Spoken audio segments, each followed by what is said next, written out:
17-year-old Lena Petrova had mastered the art of blending in.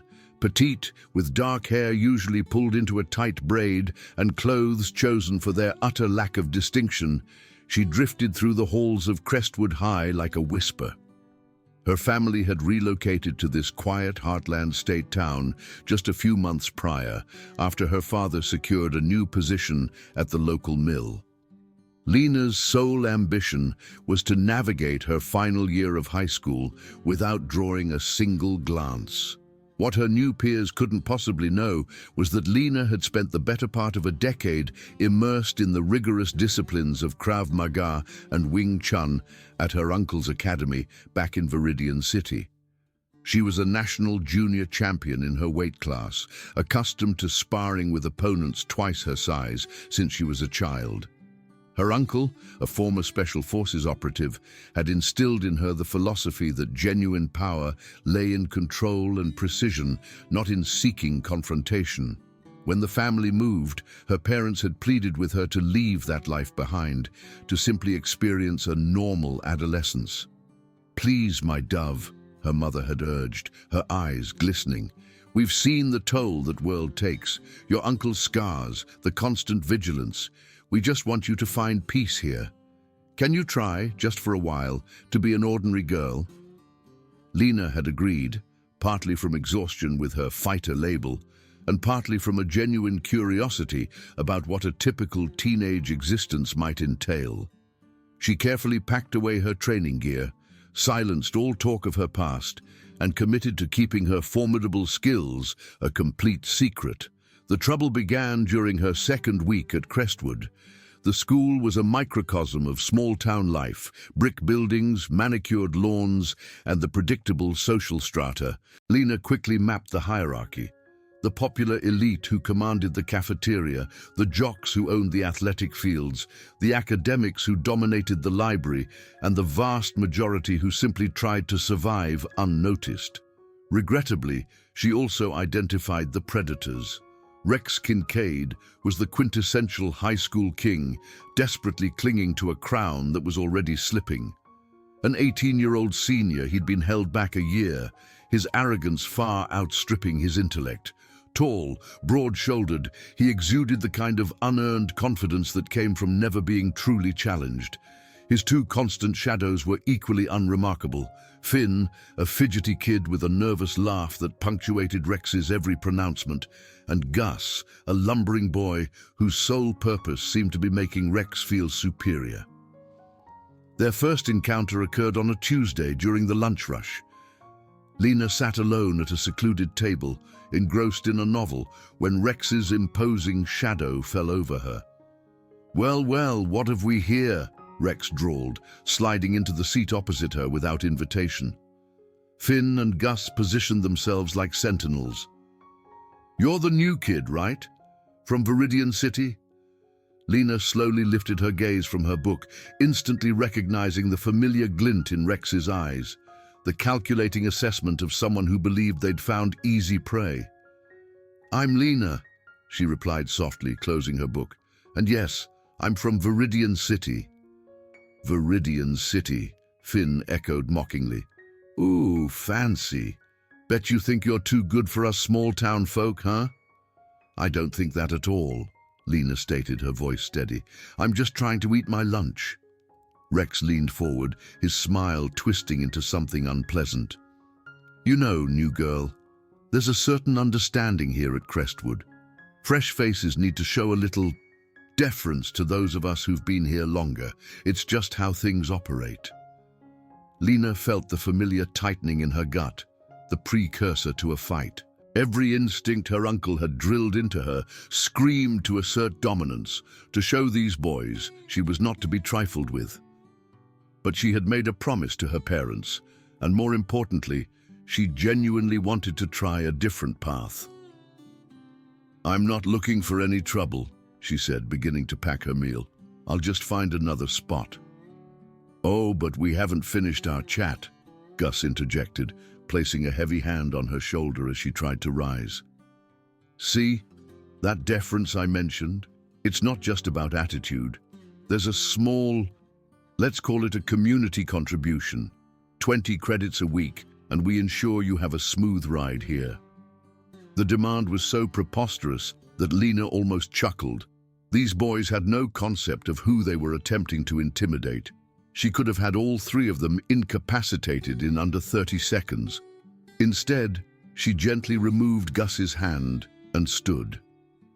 "I'll need to consider it," she said, a polite evasion that was code for absolutely not, but one that might buy her time. Sure, Rex said, his smirk widening. "Take your time, but don't take too long. We'll reconnect tomorrow."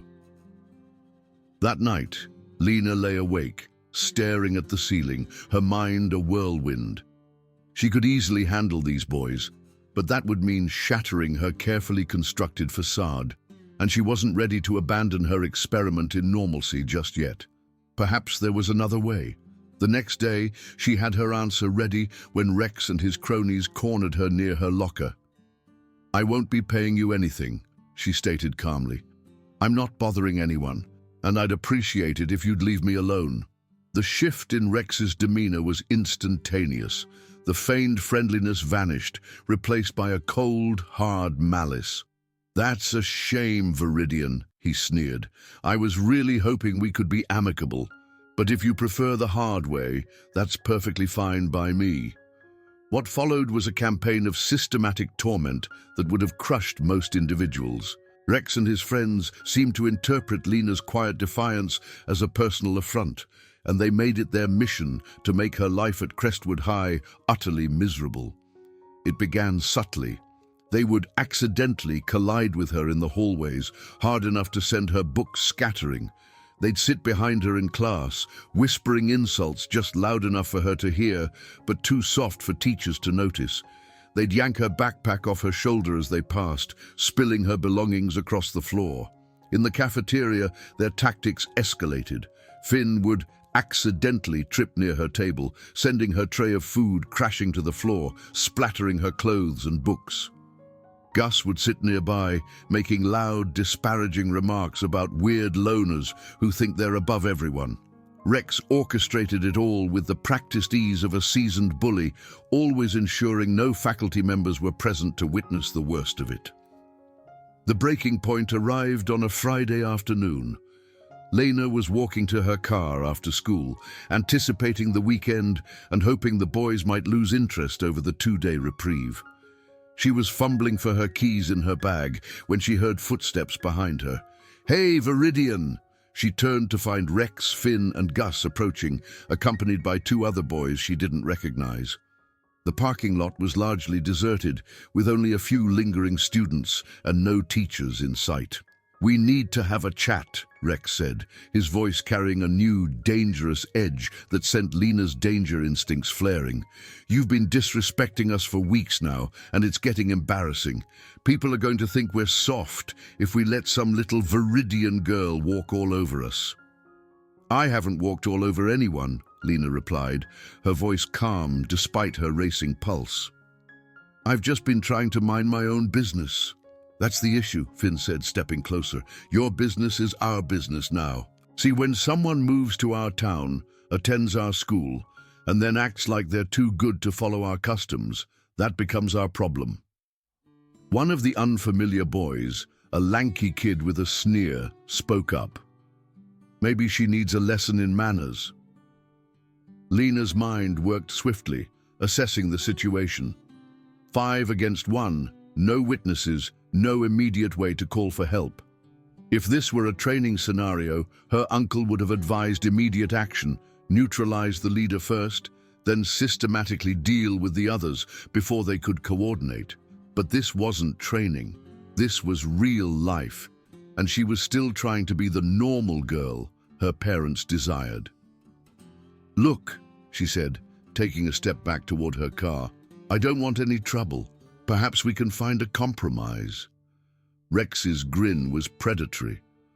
"Oh, now you want to compromise? Too late for that, Viridian. You had your chance to do this the easy way."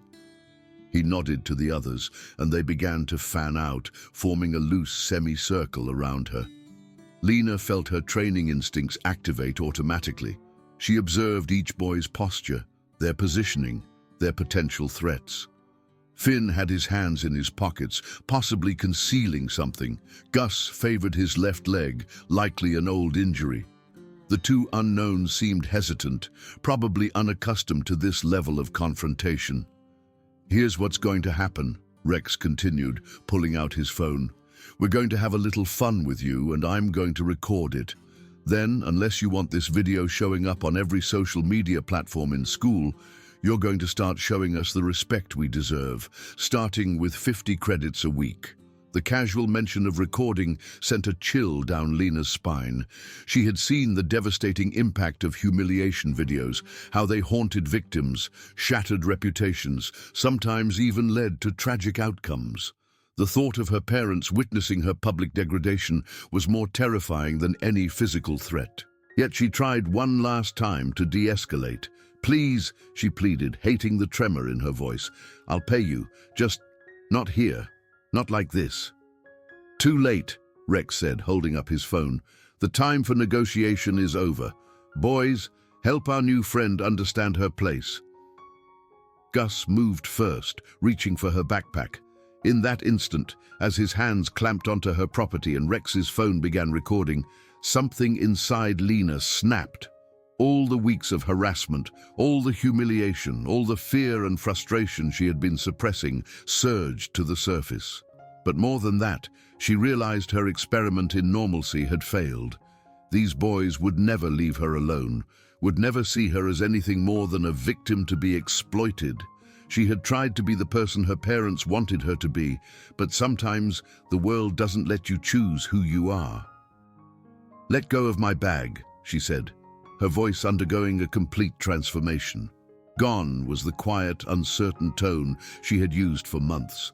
This voice was hard, controlled, and utterly confident. Gus scoffed and tightened his grip. "Or what, little girl? You gonna cry for your mommy?" What happened next shattered everyone's perception of who Lena Petrova truly was. In one fluid motion, Lena seized Gus's wrist with both hands, pivoted, and used his own momentum to execute a perfect hip throw. He hit the asphalt with a sickening thud, the air expelling from his lungs in a loud whoosh. Before anyone could react, she had spun toward Finn, who was fumbling for something in his pocket.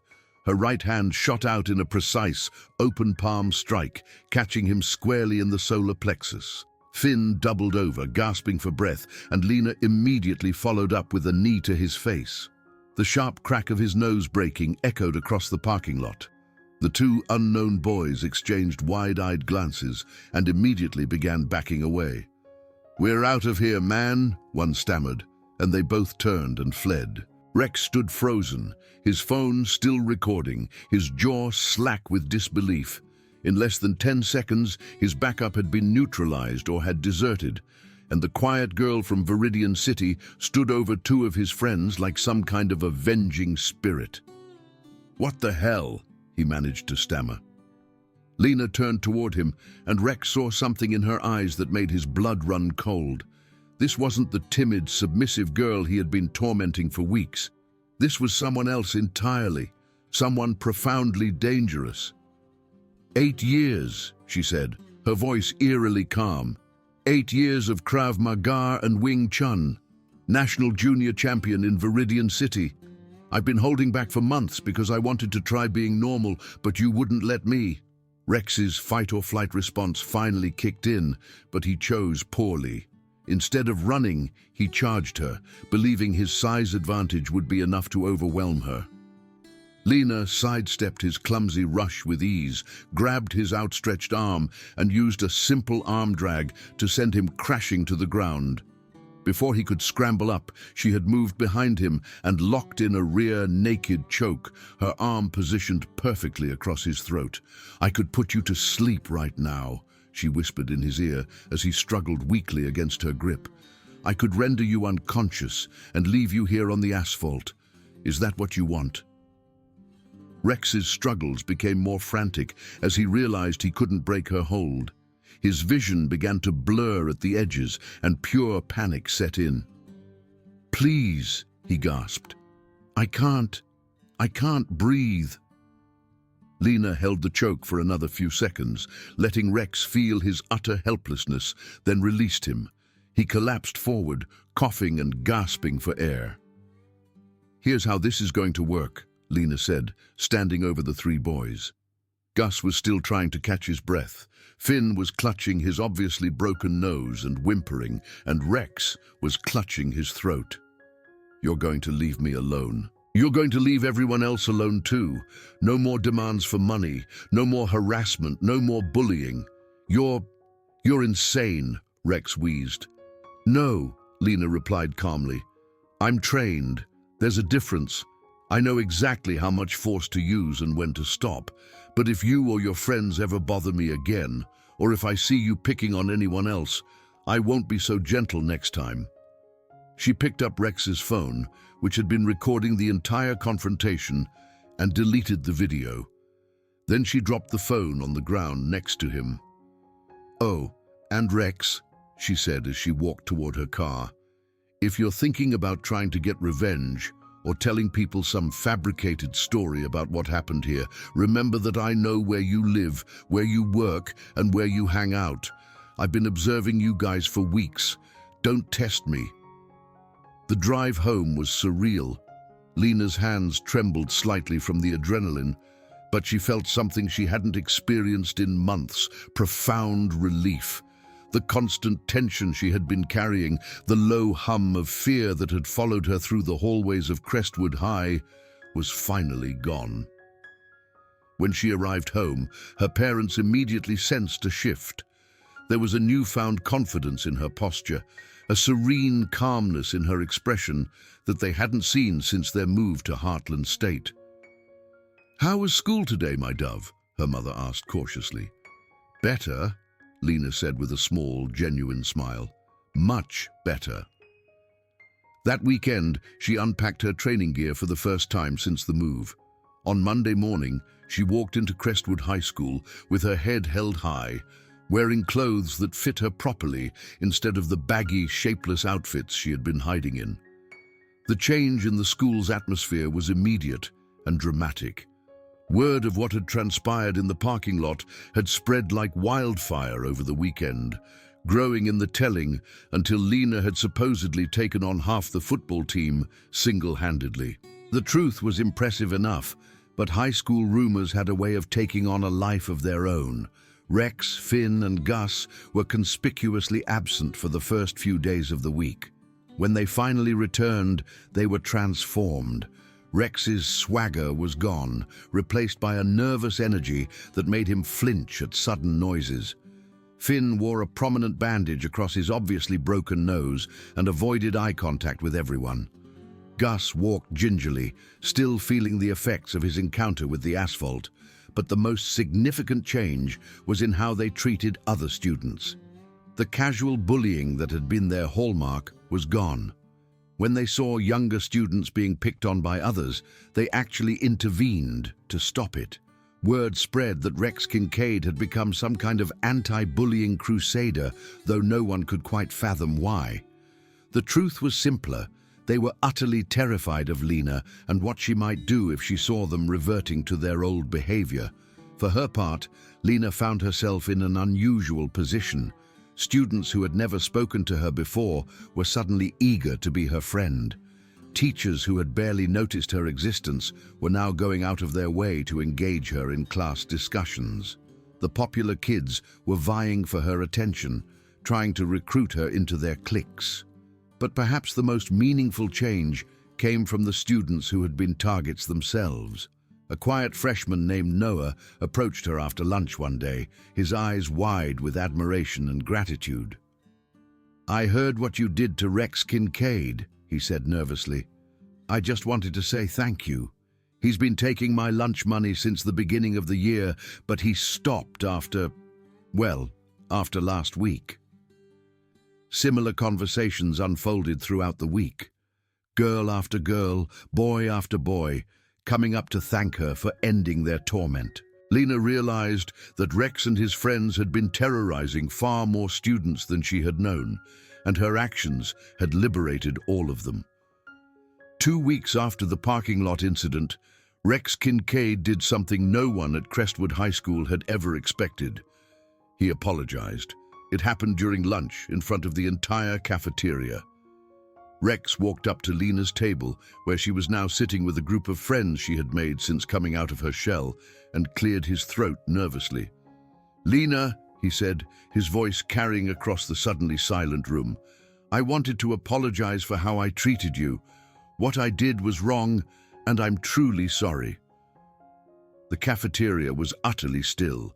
Students at nearby tables had stopped eating to stare at the unprecedented scene of Rex Kincaid, the school's former alpha bully, apologizing to the quiet girl from Viridian City.